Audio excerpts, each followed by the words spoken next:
When you're trying to to organize a CTF team, there are several things you need to know. So you can do online quizzes to know what kind of CTF player are you.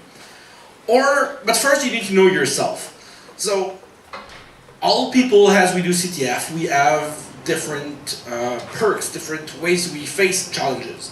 For example, some people are grinders, and you know who the grinders are. They're doing a challenge and they'll do it for 24 hours without sleeping, without eating, without moving.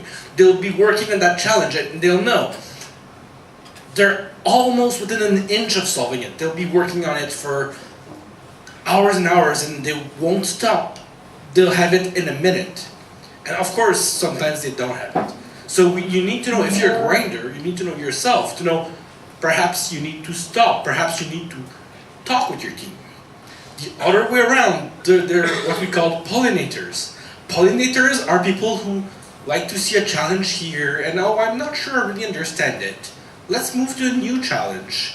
And that one, I'm not sure either, so I'll move to a new one. And it's the opposite of a grinder.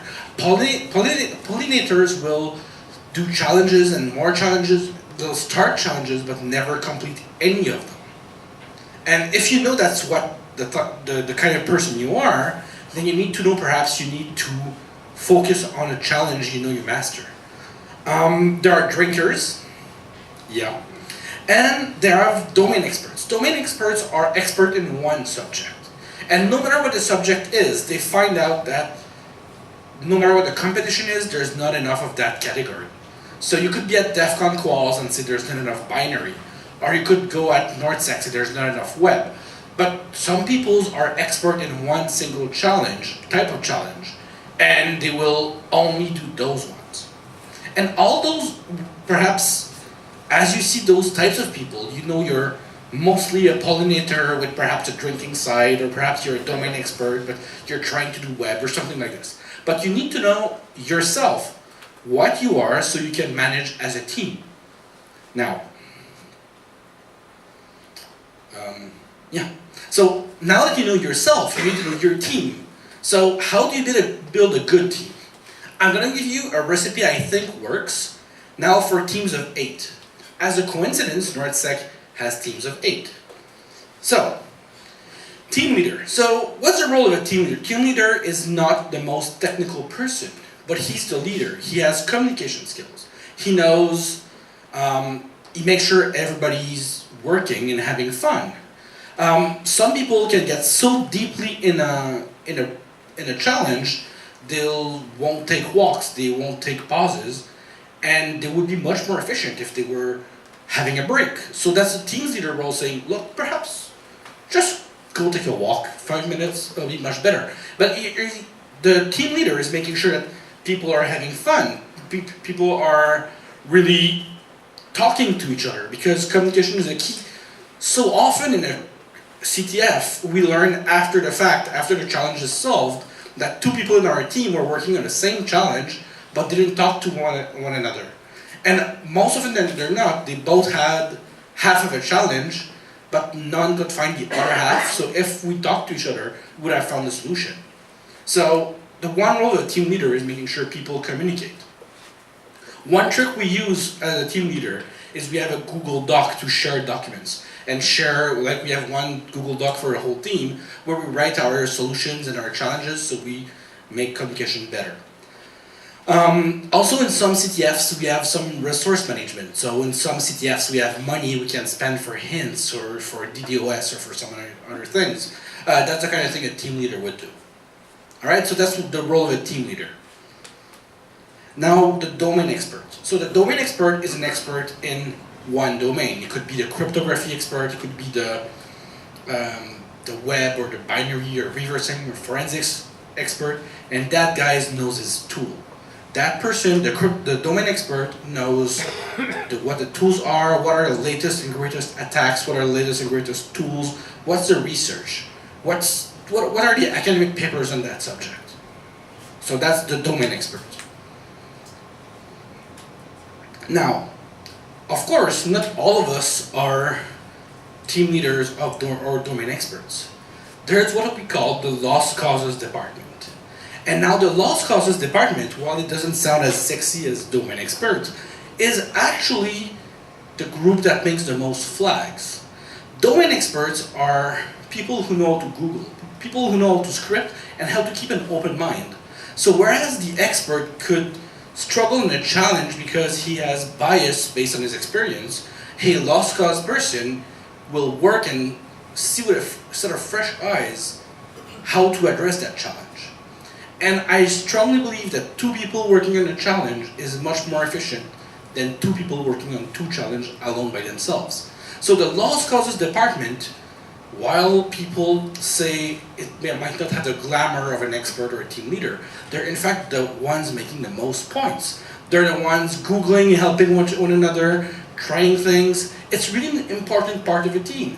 It's what makes, it's the blood of a team. It's what helps people go further faster. There must be creative, and I really recommend they know their scripting language, because that's often something important in challenges. Now, it's a balancing act as well. So if I had to do a team, the way I would do it is one team leader. So team leader is really an important part of a CTF. And now 3 domain experts. Now, depending on the CTF, you might want to have different type of experts. If you were doing a played CTF, I would have a binary, and a reverse exploit, for example. Whereas if there was an OWASP CTF, I would have perhaps WebApp Sec and crypto, for example. And you, at least 4 lost causes department people who can help you for all those trivia and everything else. And I think that's really the recipe for having a good team. So if you have any questions about how a team should work, or what I recommend, all right, I guess I've been clear. I'll give the mic back to Olivier. Yep, thank you, Anna. So I'm almost done, and then we'll have Charles with how to approach challenges, which is more worthwhile and technical conversation, and my kind of inspiration part will be over. But I want to address something so when I was updating my slides, because I gave this in French 4 years ago at Hackfest, and while I was updating it and adding like new things and realizing that a lot of stuff changed in the 3 intervening years, I realized that we really have a generation gap that is kind of new. It's fun to talk about a generation that is only over a 3-year span, but still, it's something I noticed.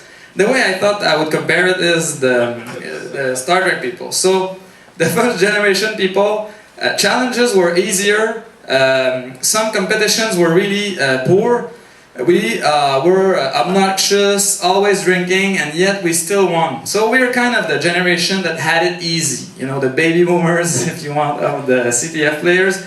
And so I compare this with professional hockey.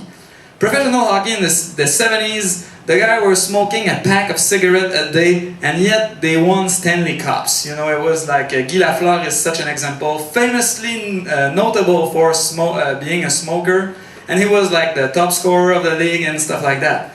So this is no longer the case. What we have now is a next generation, a new generation of competitions, of problems, and of skills. So that new generation is better educated. There are now classes in information security in all university, mandatory classes. This is something that was not the case when I did university. There's a lot more resource online, websites to train. There's CTF everywhere now. Every major city has a local group who will do CTF at least once a year or stuff like that. The people are generally a lot stronger, but the challenges are way harder. So to quickly conclude, there are no secret tools except gin, in my case. But what I wanted to really get across is that you need to train, and training, the best way to train is the real exercise. We have the chance of not being in a military kind of topic. It's not war, so you don't have to train in an artificial scenario. You can really train by doing CTFs. And for me, it has been a really life-changing and fun experience. This is like the job I have now is because of Capture the Flag competitions, and the friends I hang out with is because of that, and the competition I'm investing all my free time is again because of CTFs. So I just want to inspire you people to at least try it and give it a real honest try, see if you like it, and if you do, please, you know, join the fun and participate, and hopefully we'll see each other at NorthSec or at DEF CON or places like that. So yeah, I'm ending this with our, on the right hand side, this is David Goulet, the main competition designer of NorthSec, the master of the competition. So he manages all of the people creating challenges. And so what I wanted to say is that he's doing his Uncle Sam move, like I want you to do challenges for NorthSec. So if you ever try CTF and you like it, consider joining a team that builds those challenges, because they take a lot of time to make. And this resource is also a resource that could be exhausted and CTF could disappear, you know. Let's keep the ball moving.